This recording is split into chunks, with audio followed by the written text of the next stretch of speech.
مسلمان ہوئے نسبت قرآن سے ہوئی. اسی قرآن نے ابو بکر کو صدیق اکبر بنا دیا. اسی قرآن نے اونٹ کے چرواہے عمر کو فاروق اعظم بنا دیا. اسی قرآن نے عرب کے ایک مالدار عثمان کو ذو النورین بنا دیا. اسی قرآن کے ساتھ تعلق بنا تو آیا تو کھیلتا ہوا بچہ تھا, نسبت قرآن سے ہوئی, تعلق قرآن سے بنا, اپنے آپ کو قرآن کے ساتھ جوڑا, اللہ نے حیدر کرار بنا دیا. اسی قرآن کے ساتھ نسبت ہوئی عبداللہ ابن مسعود کی, اللہ نے فقیہ امت بنا دیا. اسی قرآن کے ساتھ نسبت ہوئی عبداللہ ابن عباس کی, اللہ نے ان کو مفسر قرآن بنا دیا. اسی قرآن کے ساتھ نسبت ہوئی امیر معاویہ کی, اللہ نے کاتب قرآن بنا دیا. اسی قرآن کے ساتھ نسبت ہوئی حبشے کے کالے بلال کی, وہ اپنا نہیں بیگانہ ہے, رنگ کا خوبصورت نہیں, کالا ہے, آزاد نہیں, غلام ہے, لیکن جب اس کی نسبت قرآن سے ہوتی ہے وہ چلتا مکہ کی گلیوں میں ہے, اس کے قدموں کی آہٹ جنت میں جاتی ہے. سبحان اللہ. یہ قرآن کریم کے ساتھ تعلق جوڑا, اپنی نسبت بنائی. آج میں بھی آپ بھی اپنے آپ کو قرآن کا قاری کہتے ہیں, قرآن کا حافظ کہتے ہیں, قرآن کا عاشق کہتے ہیں, قرآن کے ساتھ اپنی نسبت لوگوں کو بتاتے ہیں, لیکن پھر بھی ہمیں ترقی نہیں مل رہی, ہمیں عزت نہیں مل رہی, ہمارا معاشرے میں وقار نہیں بڑھ رہا. وجہ یہی ہے کہ ہم نے قرآن کریم کے ساتھ سچی اور حقیقی معنوں میں نسبت نہیں بنائی. اور حافظ قرآن ان بچوں نے اپنے سینے میں قرآن محفوظ کیا. ابھی میرے بھائی مولانا وقار صاحب حدیث پڑھ رہے تھے کہ کل قیامت کے دن بچے تو بچے رہے جس کے سینے میں قرآن ہے, بچے تو بچے رہے, ان کا مقام تو بہت اعلیٰ. ان کے والدین کو جنہوں نے اپنے سینے میں قرآن محفوظ نہیں کیا, والدین حافظ نہیں, والدین قاری نہیں, والدین قرآن کو پڑھنا نہیں جانتے, لیکن اللہ کی کلام اولاد نے اپنے سینے میں محفوظ کی, والدین کو ایسا تاج بنایا جائے گا.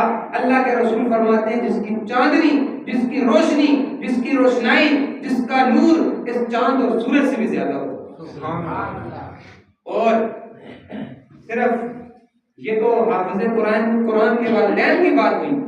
جب حافظ قرآن کی اپنی باری آئے گی, اب کائنات, ساری کائنات حضرت آدم علیہ السلام کو تسلیم سے لے کر قیامت کی صبح تک آنکھ کھولنے والا ہر بچہ, وہاں پر ہر شخص, ہر بوڑھا, ہر جوان, ہر اس کائنات کا فرد حشر کے میدان میں کھڑا ہوگا.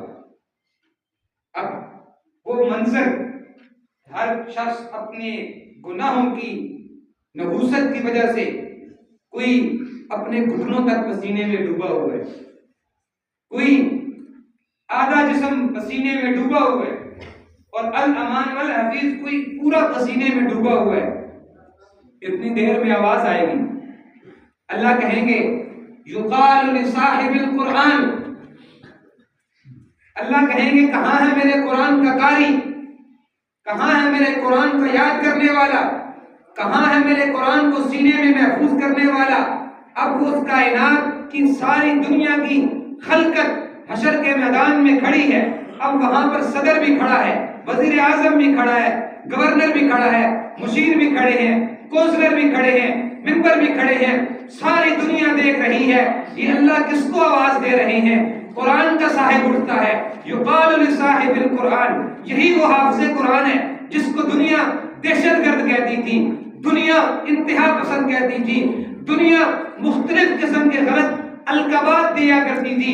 آج جب نتیجے کا دن ہے, رزلٹ کا دن ہے, ساری خلقت کے سامنے اللہ کہیں گے کہاں ہے میرے قرآن کا قاری. وہاں پر حافظ قرآن کھڑا ہوگا.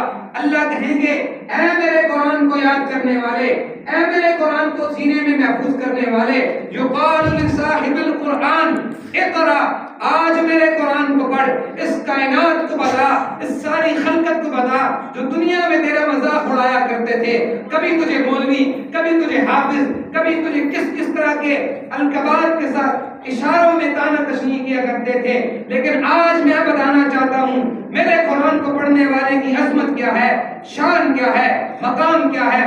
حافظ قرآن کھڑا ہوگا, اللہ کہیں گے اقرا, پڑھ. صاحب قرآن کہے گا, حافظ قرآن کہے گا یا اللہ کیسے پڑھوں؟ اللہ کہیں گے ورتل کما کنت ترتل فی الدنیا، اے میرے پیارے حافظ ایسے ہی پڑھ جیسے دنیا میں ٹھہر کر پڑھتا تھا۔ حافظ قرآن پڑھتا جا رہا ہے، پڑھتا جا رہا ہے، اللہ کہیں گے پڑھتا جا، جنت کے عرش، جنت کی سیڑھیوں پر چڑھتا جا۔ اب حافظ قرآن پڑھ رہا ہے، کبھی سورۃ فاتحہ، پھر سورہ بقرہ، پھر سورہ آل عمران، پھر سورہ نساء، اب حافظ قرآن پڑھتا جا رہا ہے، جھومتا جا رہا ہے۔